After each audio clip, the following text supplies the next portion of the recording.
In this video, we're going to be talking about how, yet again, the simple solves the complex. This time, when it comes to native apps.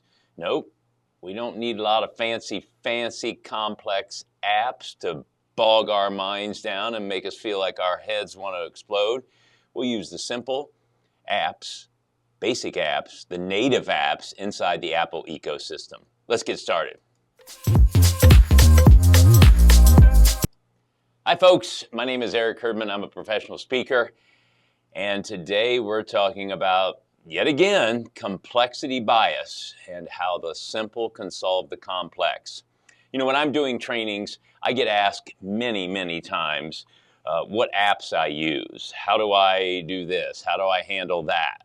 A couple things that come up in that discussion is a bit of hesitation. Not because of there's anything wrong with that question or I have anything to not be transparent about.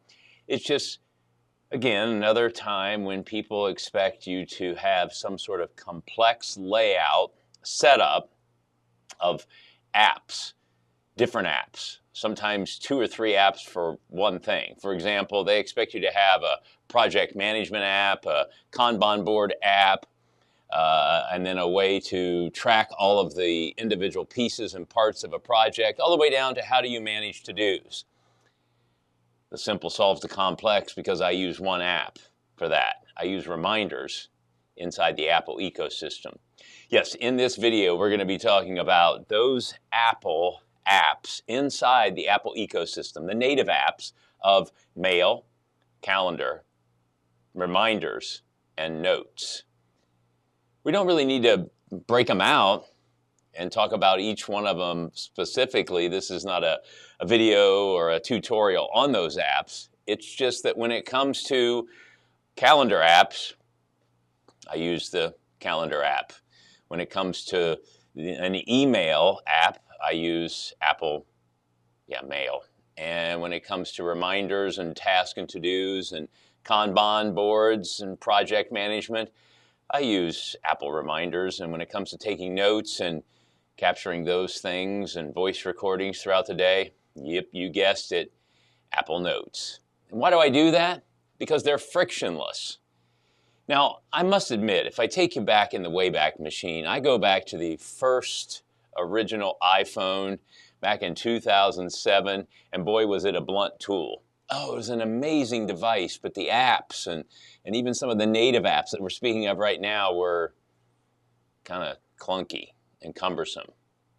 Yet, flash forward to right now, mid-2024, I'm using the beta version of iOS 18, and the apps are absolutely amazing.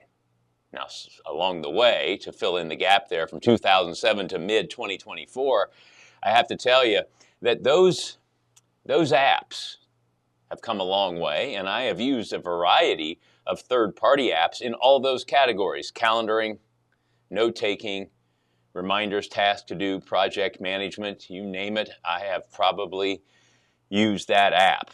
I have a graveyard of old apps, if you will, and all of the invoices and subscriptions to prove it.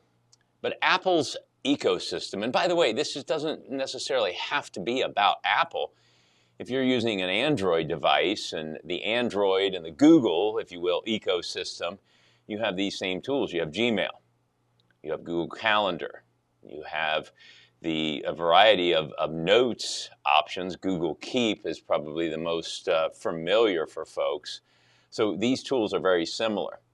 But the reason why I've always come back to, and that is something I will acknowledge to you, that even using a fancy third-party app or a couple third-party apps and trying to make them work together and maybe make a to-do or project management app work with a third-party calendar app was a big disaster.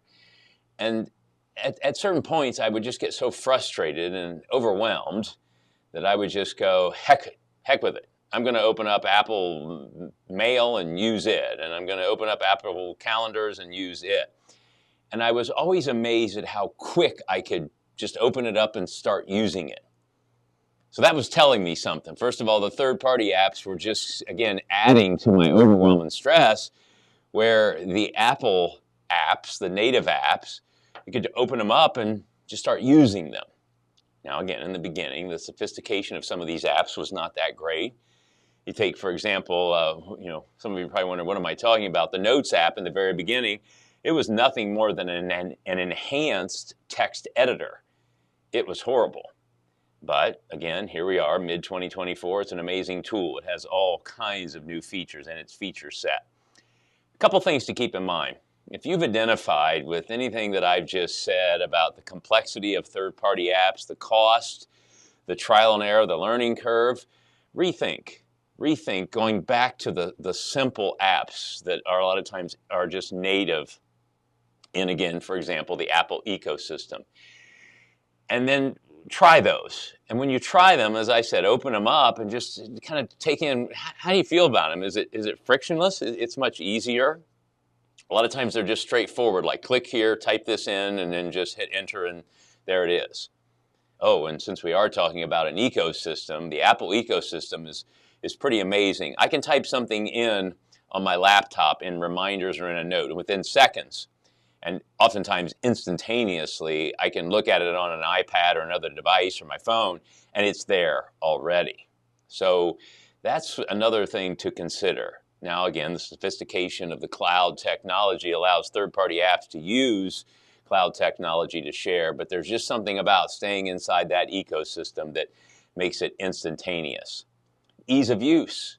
When I get asked why do you choose to use the Apple ecosystem as opposed to, Things 3 or Todoist or Wrike or something like that for project and task management? I'll simply tell people, again, a little bit of hesitation, but ultimately, unapologetically, I say it's easy. It's frictionless, meaning it's very easy. If you think about reminders, it's very easy for me to enter a to-do into that app, and it's captured there. I don't have to worry about, did it take, is it on my phone, is it on my laptop, I'm headed to a meeting, I hope it shows up when I open up my iPad. No, it's there. And finding it is easy, frictionless, fast. Moving it around, seamless, easy. And now, of course, again, some of the integration that we want from some of these apps now takes place inside the Apple ecosystem. If you put a reminder, a to-do in reminders, it now can, if you'd like it to, show up on your calendar so you can actually schedule a to-do to happen on a certain day, or date, or even at a certain time. This solves a lot of our problems. I can tell that people just toil over this. They're trying to make a square peg fit in a round hole. They're trying to make a third-party app work for them, and they're doing 17 steps. Sometimes when people describe how they have to make these third-party apps work, it's like I have to pull on my right ear 4 times, rub my nose 3 times, stand on one leg, and then swirl my hand around my head to get this to work the way I want it to. And I'll say something like, well, have you ever tried, this app or that app, a native app inside the Android system, or maybe a Google app, or as I mentioned in this video, an Apple app? And they're like, no. I'm like, open it up right now. How many steps did it take you to put it into the third-party app?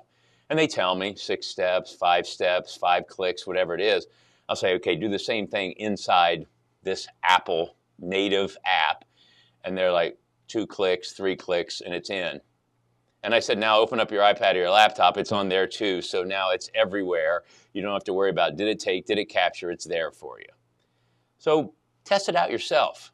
And I wouldn't recommend that you make big sweeping changes, delete all the data and third-party apps. Start maybe with the calendar app inside the Apple ecosystem and make sure all your calendars and everything is appearing there. And then maybe start with reminders after that, or Apple Mail, something like that. And then move into, again, elaborate setup with Kanban boards inside of reminders, using checklists inside of notes, sharing all of these things as well. That's another tool that you can use seamlessly. You can share it with other people so they have access to this information without copying and pasting, or, again, them having to download a third-party app. So here it is again.